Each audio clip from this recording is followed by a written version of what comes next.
உற்று பார்க்கும் ஆளின் கண்ணில் உள்ளது. பெண்ணுடம்பில் காதல் எங்கு உள்ளது? ஆண் தொடாத பாகம் தன்னில் உள்ளது. நீ வரைய தெரிந்த ஒரு கவிஞன், பெண் வசியம் தெரிந்த ஒரு கலைஞன். மேகத்தை ஏமாற்றி மண் சேரும் மழை போல மடியோடு விழுந்தாயே வா. பூவாசம் புறப்படும் பெண்ணே நான் பூவரைந்தான்.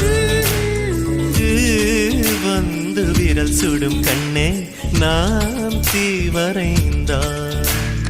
உயிரல்லதெல்லாம் உயிர் கொள்ளும் என்றால் உயிருள்ள நானோ என்ன ஆகுவேன்? உயிர் வாங்கிடும் ஓவியம் நீ அடி.